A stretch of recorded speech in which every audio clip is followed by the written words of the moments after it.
দেশৰ ৭৫ সংখ্যক স্বাধীনতা দিৱসলৈ মাজত মাথো এটা দিন বাকী কোভিড সৃষ্ট পৰিৱেশৰ মাজতে দেশবাসী সাজু হৈছে ৭৫ সংখ্যক স্বাধীনতা দিৱস উদযাপনৰ বাবে সমান্তৰালভাৱে অসমতো দেশৰ ৭৫ সংখ্যক স্বাধীনতা দিৱস উদযাপনৰ বাবে চৰকাৰ প্ৰশাসন তথা ব্যক্তি বিশেষে চলাইছে ব্যাপকভাৱে প্ৰস্তুতি তাৰ মাজতে কামৰূপ জিলাৰ অন্তৰ্গত আমিনগাঁও ইনষ্টিটিউট কলনীৰ এগৰাকী বিশেষ সংগ্ৰামী ব্যক্তিয়ে দেশৰ ৭৫ সংখ্যক স্বাধীনতা দিৱস উদযাপনৰ বাবে ৭৫খন পতাকাৰে ৭৫টি শিশুক তেওঁ সাজু কৰি তুলিছে।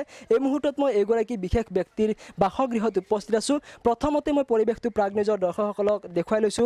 ভিডিঅ' দাসে দেখুৱাইছে তেওঁ ইতিমধ্যে ভাৰতৰ জাতীয় পতাকা ইতিমধ্যে সাজু কৰি তুলিছে আৰু আটাইতকৈ উল্লেখনীয় কথাটো হ'ল যে যিহেতু এইবেলি দেশৰ ৭৫ সংখ্যক স্বাধীনতা দিৱস সমগ্ৰ দেশবাসীয়ে উদযাপন কৰিব আৰু এইগৰাকী বিশেষ ব্যক্তি তথা মাখন দেৱনাথে ৭৫টি শিশুৰ দ্বাৰাই ৭৫খন স্বাধীনতা পতাকা যি উত্তোলন কৰিব আৰু এই মুহূৰ্তত তেওঁ যি ৰাষ্ট্ৰীয় পতাকা তেওঁ সাজু কৰি তুলিছে। মই মাখন দেৱনাথৰ পৰাই জানিবলৈ যত্ন কৰিম যিহেতু বিগত ৪০ বছৰ ধৰি আপুনি এনেদৰে দেশৰ যি স্বাধীনতা দিৱস উদযাপন কৰি আহিছে কেনেকুৱা অনুভৱ আৰু এইবেলি কি ক'ব বিচাৰিব? কথা হ'ল মোৰ মা মহানী দেৱনাথ 1966ত মোক এটা ৰাষ্ট্ৰীয় পতাকা দিছিল। তেতিয়া নেতাজী ৭০তম জন্মজয়ন্তী উৎসৱ উদযাপন হৈছিল। দি কৈছিল যে বাবা জীয়াই থকালৈকে এই পতাকা সন্মান কৰি যাবি, ইয়াৰ যাতে কোনো অপমান নহয়। আৰু তেতিয়াৰ পৰা আজিলৈকে মোৰ চোতালত ৰাষ্ট্ৰীয় পতাকা উঠে আৰু আজি অসমত যেতিয়া পতাকা উঠা নাই বিভিন্ন উগ্ৰপন্থীৰ হেৰিত ক'তো উঠা নাছিল সেই সময়তো মোৰ ঘৰত পতাকা উঠিছে। আপোনালোকে দেখা পাইছে মই বাইচাইকেল মোৰ মটৰচাইকেলত 4খন পতালৈ মই যিমানখিনি পাৰিছোঁ অসমৰ চকুকেনে মই ঘূৰিছোঁ। এইবাৰ ৭৫তম স্বাধীনতা দিৱস এই ৭৫তম স্বাধীনতা দিৱস মোৰ নৱভাৰচিটি যোগপ্ৰাণ পাঠশালা এইটো আমাৰ যেতিয়া মাননীয় প্ৰধানমন্ত্ৰী আমাৰ মাননীয় মুখ্যমন্ত্ৰীয়ে ঘোষণা কৰে ২০১৭-২১ জুন বিশ্ব যোগ দিৱস তেতিয়াৰ পৰা মই ইয়াত মই ৮০টা বাচ্চাক লৈ নৱভাৰচিটি যোগপ্ৰাণ পাঠশালা মই গঢ় দিছিলোঁ আৰু এই বাচ্চাবোৰক বহুতখিনি শিকিছিল।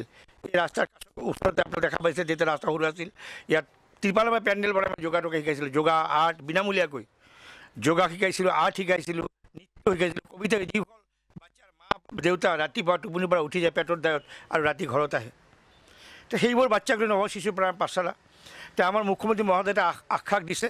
তেওঁ কৈছে এইটো গঢ়ি দিব আৰু তেওঁ দুটা কথা মোক কৈছে মই আশাবাদী নিশ্চয় আমাৰ এইবেলি কেনেদৰে ৭৫ সংখ্যক স্বাধীনতা দিৱস উদযাপন কৰিব, কেনেধৰণে প্ৰস্তুতি চলিছে? এইবেলি মই ৭৫খন ৰাষ্ট্ৰীয় পতাকা ৭৫টা শিশুৰ হাতত দিম। কিন্তু ৭৫তম স্বাধীনতা দিৱস সেইকাৰণে ৭৫টা শিশুৰ হাতত মই ৭৫খন পতাকা দিম, গণি দিম। বহুত বাচ্চা আহিব কিন্তু চবৰ হাতত নিদিওঁ, ৭৫খনে দিম।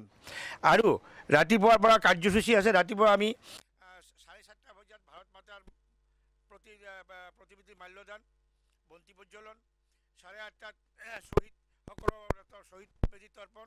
এই আমাৰ যিসকল বীৰ সেনাৰ জৰিয়তে প্ৰাণ বলি দিয়াৰ বিনিময়ত আমি স্বাধীন এই স্বাধীন সংগ্ৰামীসকলৰ শ্ৰদ্ধাঞ্জলি, তাৰপিছত পতাকা উত্তোলন, তাৰপিছত আমাৰ সমদলতা কৰিম। তাৰপিছত বাচ্চাবোৰ যিহেতু আপুনি এগৰাকী অভিজ্ঞ ব্যক্তি দীৰ্ঘদিন ধৰি স্বাধীনতা দিৱস উদযাপন কৰি আহিছে, বৰ্তমান যুৱ প্ৰজন্ম তথা নৱ প্ৰজন্মক কি ক'ব বিচাৰিব স্বাধীনতা দিৱস উপলক্ষে? এইটোৱে মই ক'বলৈ বিচাৰিছোঁ মানে মোৰ অন্তৰৰ কথা। মই বহুতো সুধিছিলোঁ এই কনকলতা কোন চিনি নাপায়, আমাৰ নৱপ্ৰজন্মৰ মানুহ মণিৰাম দেৱান কোন চিনি নাপায়, বিষ্ণুপ্ৰসাদ ৰাভা জ্যোতিপ্ৰসাদ চিনি পায়। তেতিয়া মোৰ অন্তৰত বিৰাট দুখ লাগিছিল। যিসকল মানুহ নিজৰ প্ৰাণ বলি দি আমাক দেশ স্বাধীন দি গ'লে আজি নৱপ্ৰজন্মই তেওঁলোক চিনি নাপায়। সেয়ে মোৰ উদ্দেশ্য এই নৱপ্ৰজন্মক যেনেকৈ নহওক যদি নৱ শিশু পাঠশালা গঢ়ি দিয়ে তেতিয়া লাইব্ৰেৰীৰ দৰে কৰিম। আমাৰ ভাৰতবৰ্ষৰ যিসকলে আমাৰ প্ৰাণ আহুতি দি আমাক দেশ স্বাধীন কৰি দি গৈছে তেওঁলোকৰ কিতাপ এই বাচ্চাবোৰক পঢ়াম, তেওঁলোকৰ প্ৰেৰণাত অনুপ্ৰাণিত কৰিব চেষ্টা কৰিম। বয়স হ'ল ৭০ বছৰ, জানো আৰু কিমান দিন জীয়াই থাকোঁ। মোৰ আশা যে জীয়াই থকা অৱস্থাত বিভিন্ন কাৰ্যসূচীৰে স্বাধীনতা দিৱস উদযাপন পালন কৰিম। মই বিভিন্ন কাৰ্যসূচী ৰাতিপুৱাৰ পৰা গধূলা আকৌ বন্তি প্ৰজ্বলন দি শেষ হ'ব। গধূলাই ৭৫টা বন্তি প্ৰজ্বলন কৰিম আৰু পিছদিনা বাচ্চাবোৰৰ লঘু আহাৰ প্ৰীতি ভোজ আছে 16 তাৰিখে আৰু আমি সমদল কৰি আহি বাচ্চাবোৰক লঘু আহাৰ অলপ দিম। তাৰপিছত আৰ্ট প্ৰতিযোগিতা আছে আৰু বিভিন্ন খেল ধেমালি আছে। এইবোৰ কৰি আমি গধূলি 6টা বজাত 6টা চাৰে 6টা বজাত সমাপ্ত কৰিম। মই পৰিৱেশটো প্ৰথমে দেখুৱাইছোঁ এনেদৰে আজি জাতীয় পতাকাসমূহ সাজু কৰি তুলিছে যিহেতু তেওঁ এইবেলি ৭৫ সংখ্যক স্বাধীনতা দিৱসত এক বিশেষ কাৰ্যসূচী ৰাখিছে যে ৭৫টি শিশুৰ দ্বাৰাই ৭৫খন পতাকা তেওঁ উত্তোলন কৰিব আৰু এনেদৰে তেওঁ বিশেষভাৱে প্ৰস্তুতি চলাইছে এগৰাকী বিশেষ সংগ্ৰামী ব্যক্তি মাখন দেৱনাথে আৰু আমিনগাঁৱত তেওঁ বিগত ৪০ বছৰ ধৰি এনেদৰে দেশৰ ৭৫ সংখ্যক স্বাধীনতা দিৱসটি উদযাপন কৰি আহিছে আৰু এইবেলিও তেওঁ ব্যতিক্ৰমভাৱে দেশৰ ৭৫ সংখ্যক স্বাধীনতা দিৱস উদযাপনৰ বাবে সম্পূৰ্ণভাৱে প্ৰস্তুতি চলাইছে